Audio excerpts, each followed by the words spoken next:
Uni students are very ambitious. It's a lot of big topic in one sentence, and I will try my best to talk about all of these today.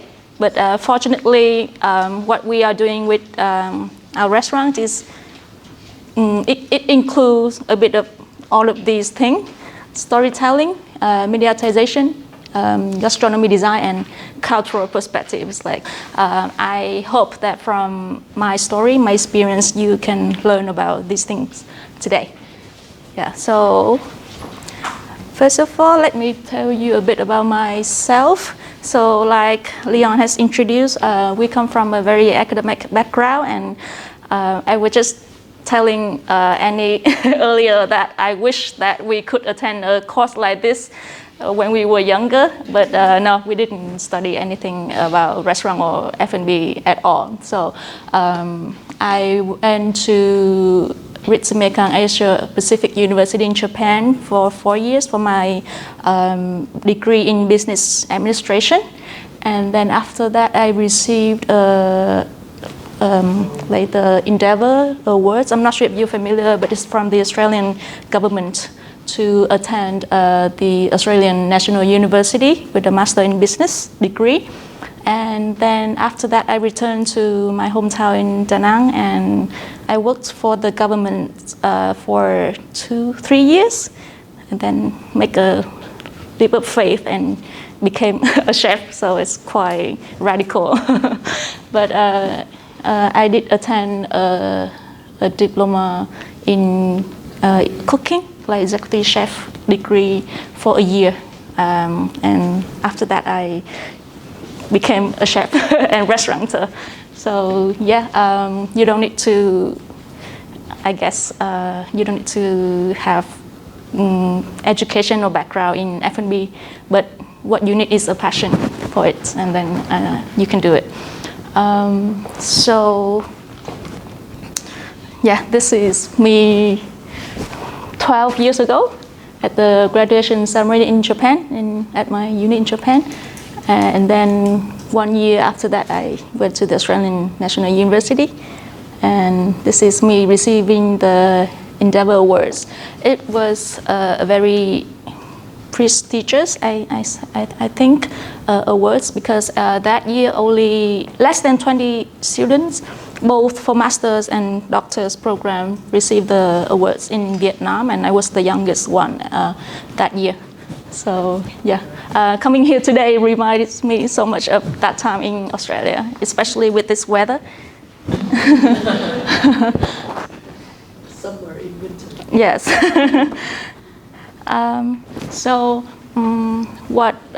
My food career started when I was in my last year in uni in Japan. I finished everything, like every courses in Japan in uni, so I was quite free at that time. So I decided to start a food blog. And at that time, you know, this is like ancient time, okay, like 12 years ago. So when you went on Google, there was nothing, like not really quality content about food in Vietnam, especially about my hometown. So I decided to start writing about the popular dishes and the culture in English for my friends in Japan to understand, because they kept asking me, where should I eat? Where should I go when I visit Vietnam and visit Da Nang? So the blog just started that way, and it, like 2 years later, it got featured on the New York Times. Yeah, I don't know why, but I guess I was one of the few people who did that at that time, and thanks to the food blogging thing, I got exposed to the F&B world, which was really amazing to me. So that's the story of why I started this whole thing. And I also became a TV host for a few cooking shows in VTV and the Asian Food Channel. The Asian Food Channel is like, it was based in Indonesia.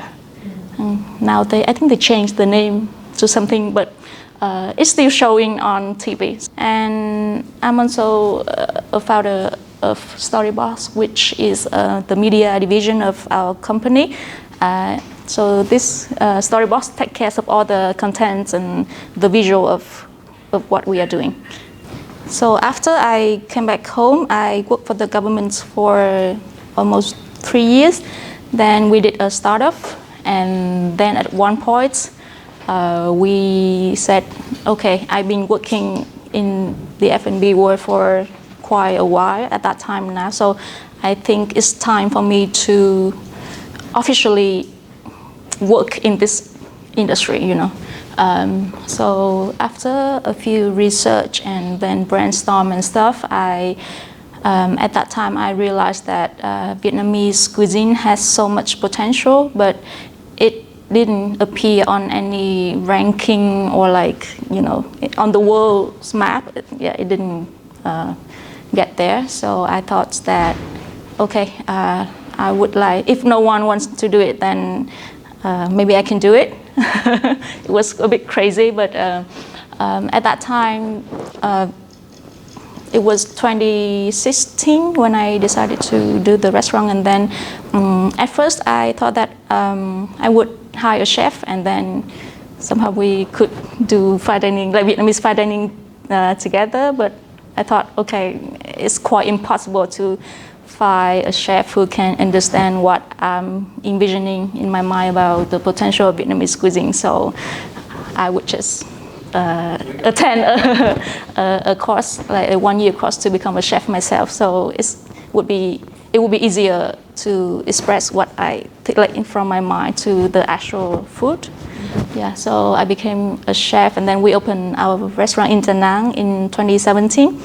And since then, it's been 5 years since then, and we have served and met like thousands of guests. But this is the one guest that I think quite changed my perspective, and she made me believe more in the vision, the mission of what I'm trying to pursue. And this is Chef Dominique Krang. If you don't know, she's the first woman in the US to earn 3 Michelin stars. And she visited our restaurant in 2018. And at that time, she was holding the world's best female chef title. And she's a social activist, so she uses food as a platform to, you know, talk about more meaningful and like bigger problems in the US and in the world as well, like World Hunger Organization and stuff like that. And she is very active in social issues, and that's the kind of like the example that I really admire and really want to follow. Like, food is just a platform for us to say what we think and to help help the community. So yeah, this is a figure that is very important in my career. Okay, so back to the topic today, which is I would share my experience as a chef and as a restaurateur to you. So first of all, I would like to ask if any of you have been to a fine dining restaurant before? Yeah. Can you raise your hand? We all go together. Really? You're so rich. We go all together to get a discount. Oh, okay, cool. Can you describe fine dining in 3 words? Luxury, creative, and then extraordinary. Oh, wow, cool. How about you? I think it's out of the ordinary, so it's something new. I think it has to be very, I think to me it's elegant. Okay. And lastly, it's a premium, so I think Premium. it's like a premium service for everyone. Not for everyone. Well, you know so much about fine dining.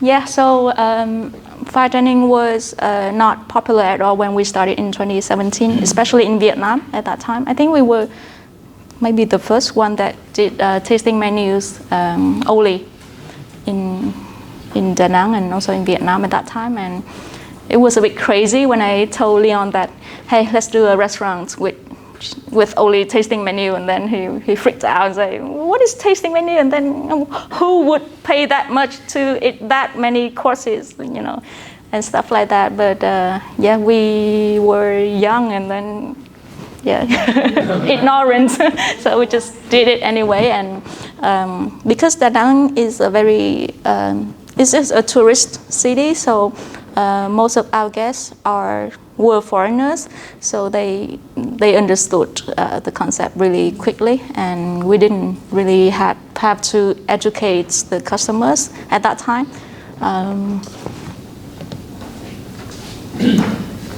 Okay, so we made a video to introduce about Nang restaurants, like our restaurant in Da Nang. So yeah, please watch it.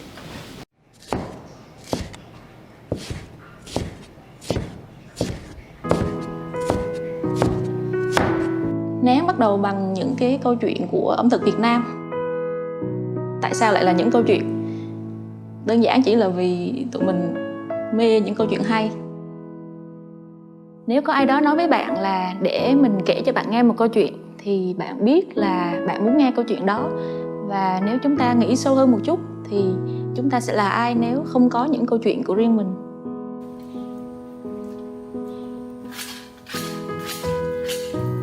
Với mình, một câu chuyện hay là một câu chuyện nó chạm đến được trái tim của mình, nó gây một sự xúc động. Và đối với mình, ẩm thực chính là phương tiện mình chọn để kể những cái câu chuyện đó.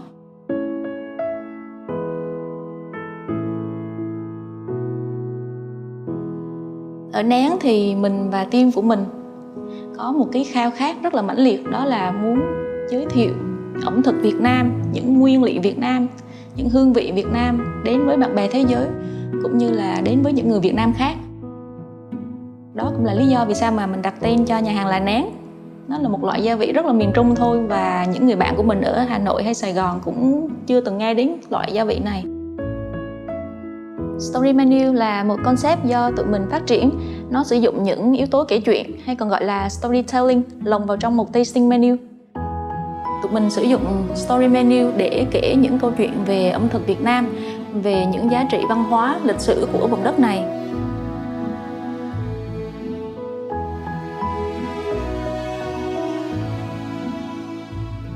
Giống như một hạt gạo mà bạn ăn, nó có câu chuyện riêng của nó. Người nông dân trồng ra hạt gạo có câu chuyện riêng của họ. Và khi trải nghiệm story menu của tụi mình, thì mình hy vọng là bạn cũng sẽ thấy câu chuyện của chính bạn ở trong đó.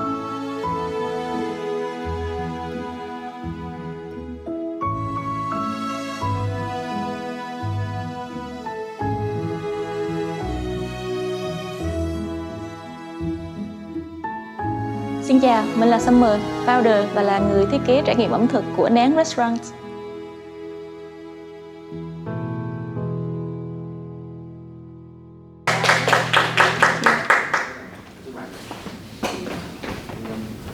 Oops. So here is a brief history of Nén Restaurant. We opened in August 2017, and 3 months later we welcomed the Prime Minister of New Zealand. She's also one of the few guests that really made an impact on our development. She was like really new at that time. She just became the Prime Minister like a month earlier. So yeah, and we really admire her as a female leader of the world. A year after that, we met Chef Dominic Crang, and in 2019, we got listed in the 50 Best Discovery, which is a prestigious awards like ranking in the F&B industry. But you know what happened in 2020, right? Everything got shut down, and then we were like on the move here, but then everything just stopped there. So it was really stressful for us. But still, during the past 2 years, we could do some events here and there, and we did a collab with Podcast Saigon, and I was a contributor for Fiden. If you don't know, it's a very popular publisher in visual, like in arts in general, and they publish really beautiful cookbooks. And I was a contributor to one of their books there. And then this year, in June 2022, we opened Nang again, but this time we moved it to Saigon in District 1 because the market in Da Nang is not ready yet. And I think in Saigon, there are more Vietnamese, I think, who can understand what we are trying to do. So we made the big move to Saigon and opened Nang Lights, which is like the successor of Nang Restaurants. And the concept is very similar. We also follow Vietnamese fine dining. We really focus on hyper local ingredients in different regions of Vietnam, and we continue our story menu concept. So, normally fine dining restaurant, they serve tasting menu, right? It's like a combination of many courses in one menu, and you can see the creativity of the chef there. But since 2021, we started story menu, which is an upgrade, I think, for me, of a traditional tasting menu. So the whole story menu is like a tasting menu with storytelling elements, and each story menu would convey a big story, and each course would be smaller stories to support the bigger story. It's like a concept album, or like a movie, something like that. So far we have produced 4 story menus, and currently we are serving the story menu 4. So for each story menu, we try to build it with as much details and as possible. The first one was very simple. It's called Meant to Be. So we tell the stories of the bee. That's it. It's very simple. But because in November 2020 in Da Nang there was a big storm, and in front of our house there was a tree with a beehive up there. But because the storm was coming, so we tried to move the beehive indoors, so it won't be destroyed. So in that process, we hired a beekeeper, and we started to learn more about these little bees, and think, oh wow, the bees are so interesting as an ingredient, and it's not just about honey, but like it has so many things. Yeah, it has so many things to say.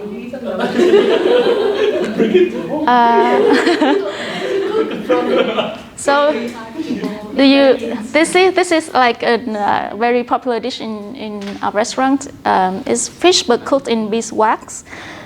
So yeah. So beeswax is like chewing gum. It's very chewy, but it has the flavor of honey, of the bees and honey, and it's very fragrant. And when you melt it, and you put the fish inside, and then it will start to solidify, and then you just remove the wax and take the fish out, and it will be cooked perfectly with the fragrance of the bees. So very interesting.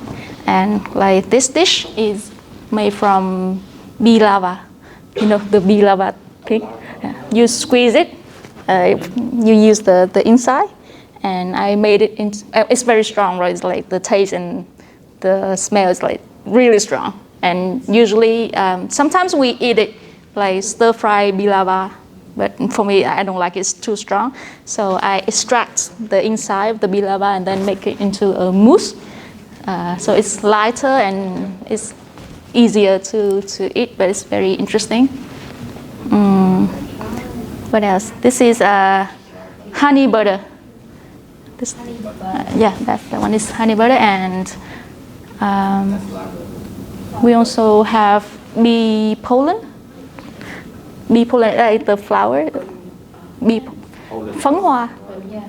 Yeah, and you can use it as a powder as well. So yeah, you see, like bees are so cool. And I made a whole menu, the first story menu about the bees.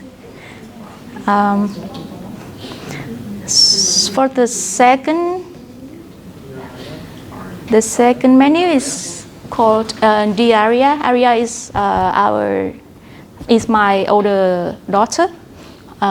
This was during the heaviest lockdown at that time, and I had to live at home with my kids all day. So I started to realize that the kids like Aria, she has a very different viewpoint about food, a different passion, I think more intense passion for food than we adults.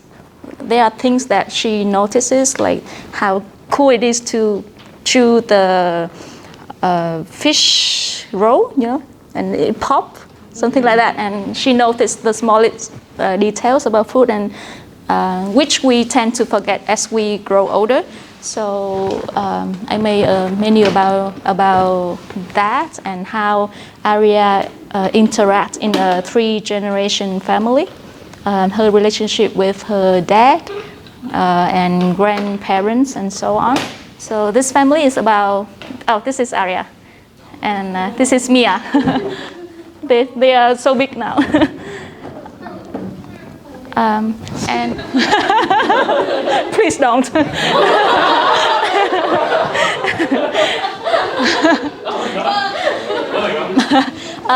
So from story menu 2, we started to do our world building more detail. So we decided to make a logo, design a logo for it. It's like a motherhood kind of symbol, right?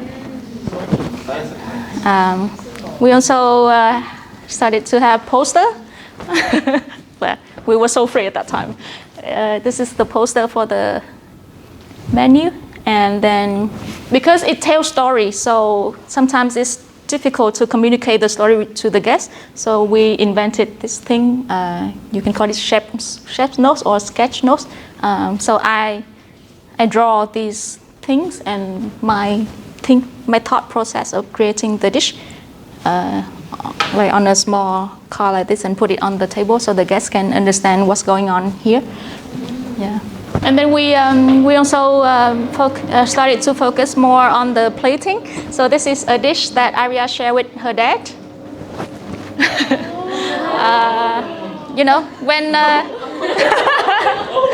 When they are together, usually the dad would feed his kid instant noodles without mom.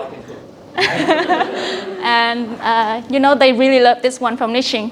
It's a blue label instant ramen, and they love it. So I tried to recreate this dish. Of course, not using the content inside, but we would make the noodles and the soup to mimic the flavors of this thing. And we designed the real label, but with really little details here. But I don't know. It's like how to use it. Just pour the broth in and stuff like that, and we serve it like that on the table for the guests, which is to me is quite interesting and also quite challenging. I'm not sure of serving like an instant noodle on a fine dining table, but it was really fun to make. So it's like a DIY process, do it yourself. Yes. We spent so much time on this menu, and we could only run it for 2 weeks, and then there was the next lockdown. So all of this just for 2 weeks.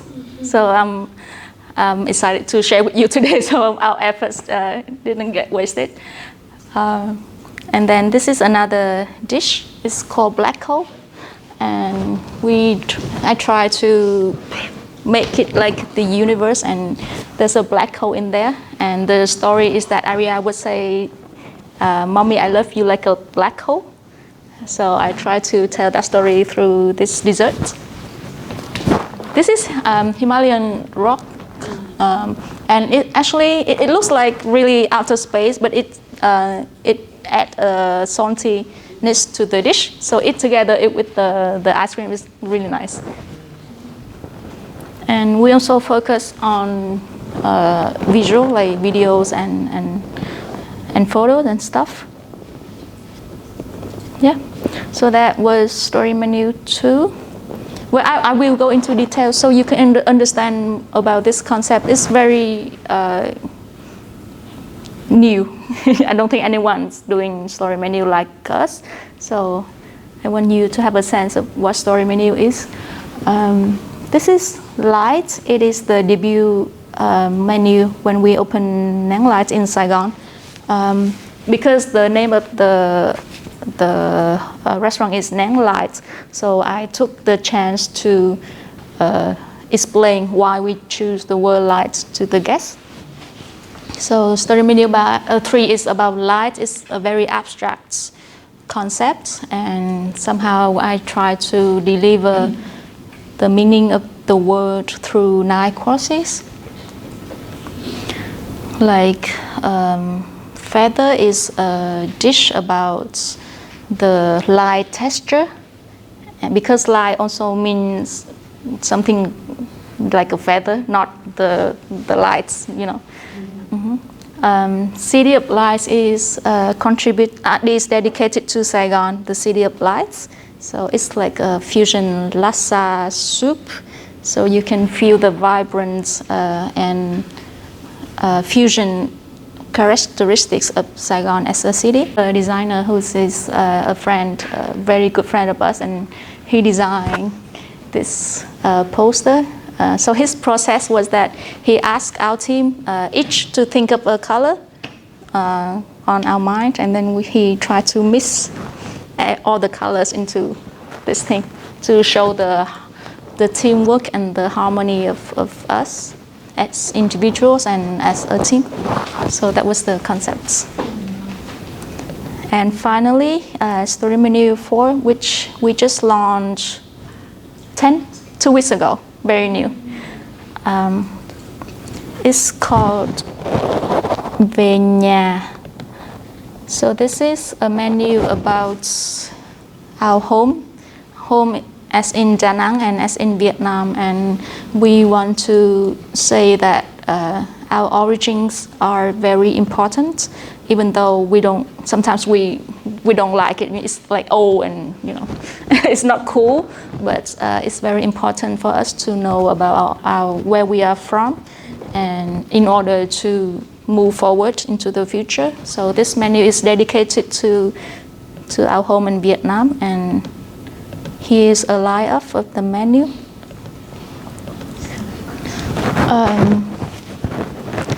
There are also 9 courses. Let me tell you about a dish that I think is very interesting. It is the third one, Kenia. Do you know the Kenia tree? Yeah, the song Bóng cây Kenia thing. And I didn't know that it has a seed, and the seed is of the almond family, and it tastes so good, and it's so cool. Like my mind was blown. Why didn't I know about this cool seed before? And it's like original to Vietnam, and it's like yeah. So we order it, and then we tested the seed, and it has its own characteristic. It's not like almond or anything.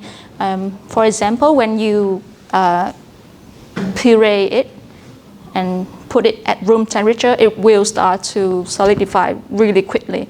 So we wanted to make a mousse or a milk, but it's really hard. It just gets frozen, get like solidified really quickly. So in the end, the final dish is an ice cream of Kenia. I think that's the best form of Kenia. It's really fatty and yeah, it just tastes really nice and different from other seeds. So that is a dish that is very well received in the restaurant so far. So yeah, that's the story menu universe. So let me take this chance to explain about how we can talk about old-fashioned stuff in a modern way. Actually, it's really hard. We're still finding out how to do it, but let me tell you about another dish in the current story menu. You know what this is, right? As Vietnamese, you must know about rau câu, right? So when I started to do research about Vietnam, like the ancient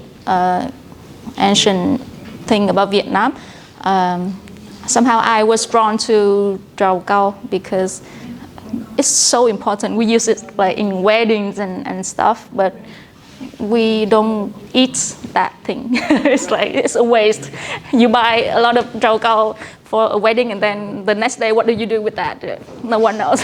So I was thinking, okay, let's try. I will try to make use of this ingredient. Otherwise, it's a waste. And somehow we put it off, and we make it into an oil.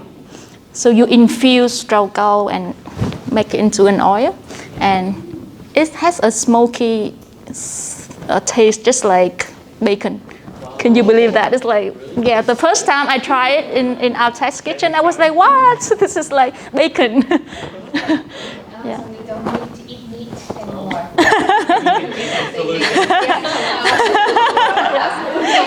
Vegetarian bacon. Really? Yeah. Hello, we have bacon. So this is the final dish. Well, it's so new. We haven't did a photo shoot yet, but this is when we did the first tasting. So we serve it into forms. You see the white thing there is a powder that make from the oil. So in cooking, you actually have a way to turn oil into a powder, and the powder is made from rau câu oil. And this thing, we just spray the oil on top of the scallop. It's a horn scallop. It's very beautiful and very Vietnam. It's not the Western scallop. I name it Start Up a Conversation. It's the first course of story menu 4. Yeah. So you see, rau câu is like so ancient and so traditional and old, for the old people, how to present it in a modern way. So from the plating, we try to keep it very modern. We don't use the thing that usually Vietnamese would associate with rau câu. So we use very modern plating. And in our chef's notes, okay, let me show you. This is what we write about this ingredient. So yeah, take a read.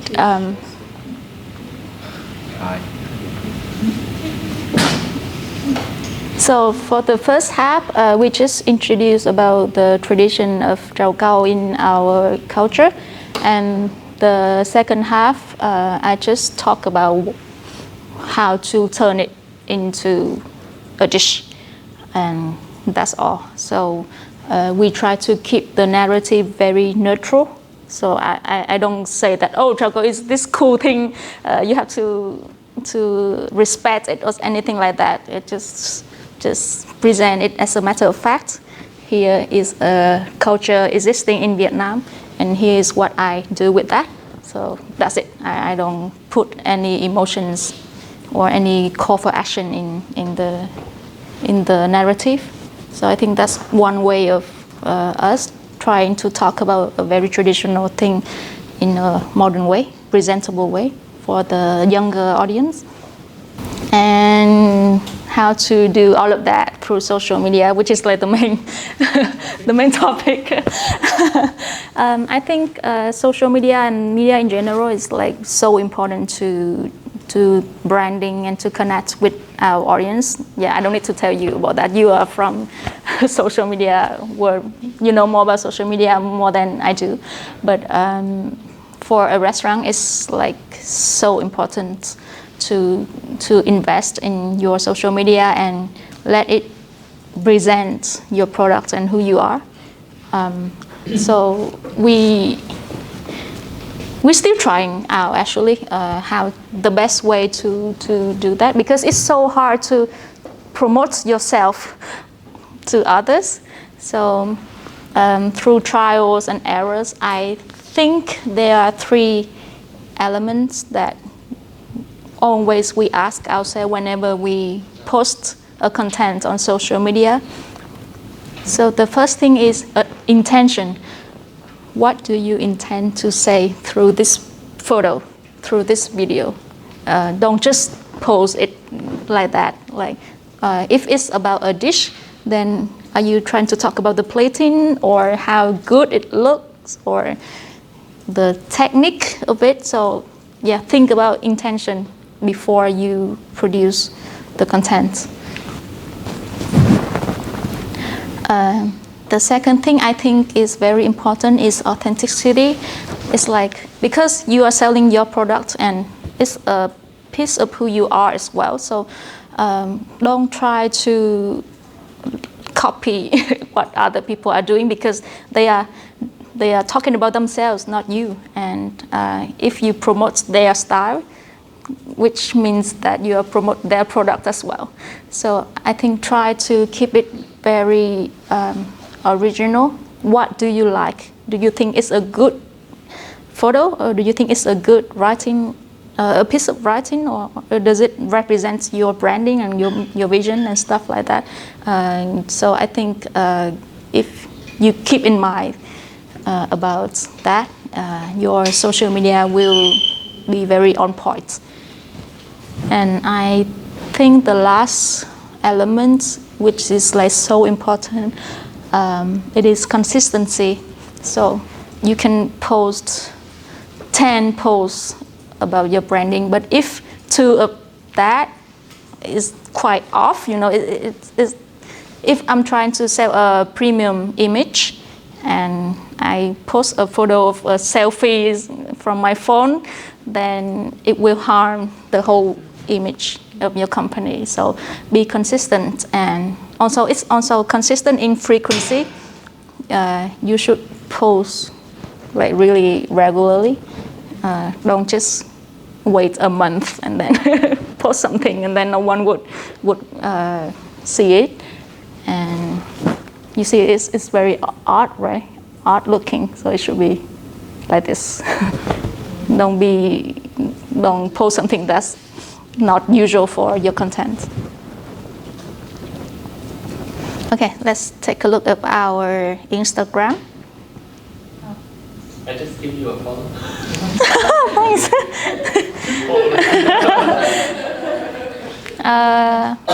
So we just started like 6 months ago. So you can see it's quite consistent in terms of quality of the image. Okay, let me talk about the most popular post, which is this one. It's a transformation campaign. And in this campaign, we tried to talk about the transformation of the restaurants because it was newly built at that time. So we tried to tell the audience how much we have transformed. Like that. You see, this is the old building, and then we turn it into this thing. Yeah, the stuff like that. So transformation is always something that is so interesting to watch. What else? This thing maybe.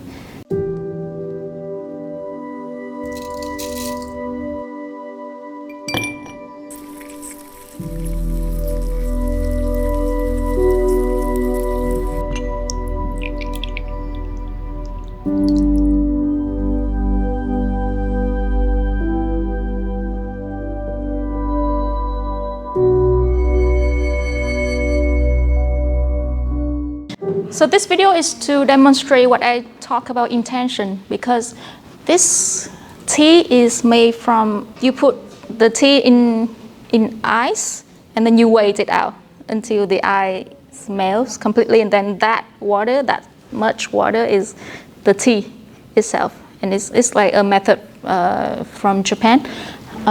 So how to tell that process in a video? So eventually we decided to time lapse to show the whole process.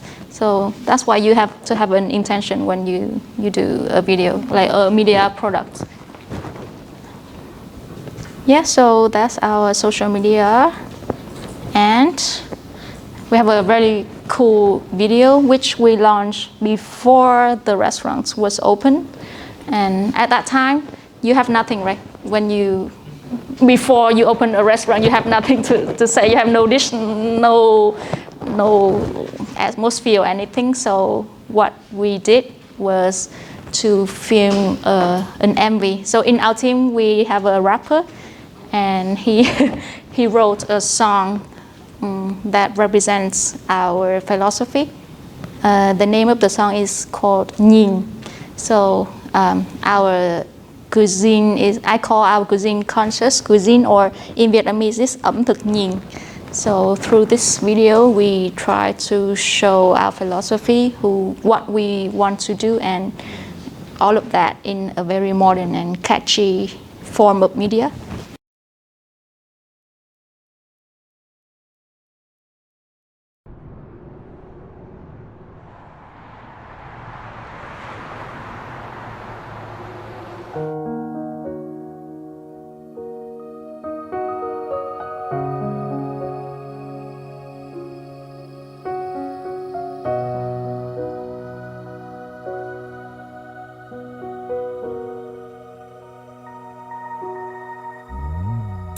Nhìn bầu trời xanh ngắt phía trên kia, nhìn hơi thở hoa thành sương khói lúc đêm khuya. Không có gì nhưng là có tất cả khi mà lòng chân thành là thứ mình đem chia.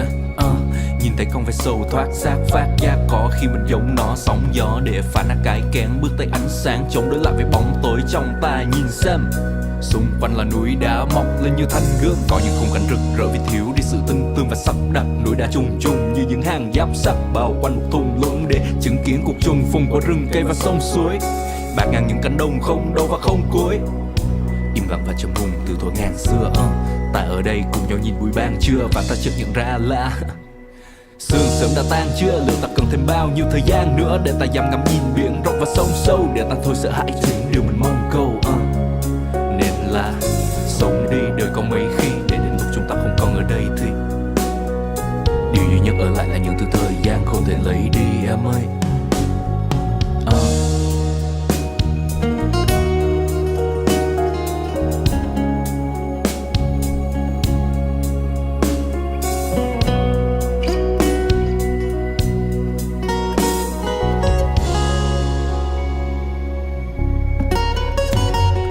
Nhìn được một cơn gió mát lành làm bập bùng lòng than ấm từ lửa đỏ hắt vào những áng mây đang tàn chậm, nhìn ra những giam cầm vừa được sơn mới.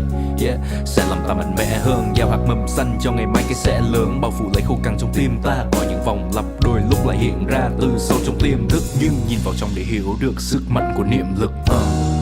Sức mạnh của lý trí và trí tuệ cảm xúc để giải phóng cái linh hồn đang bị quản thúc, cảm nhận từng bước đi của thời gian thực, đặt tay mình ngang ngược và thấy sôi trào dòng máu nóng em ơi. Mình chuyển hóa những đau lòng gan đúc trên mặc áo trong, thuần hóa cái băng ngã như con dao long, để rồi nhìn lên bầu trời cao rộng và thấy sương sớm vẫn giăng đầy. Mấy đứa nhỏ vẫn còn ngủ hăng say và rồi ta giang tay ôm lấy cuộc sống này em ơi. Yeah.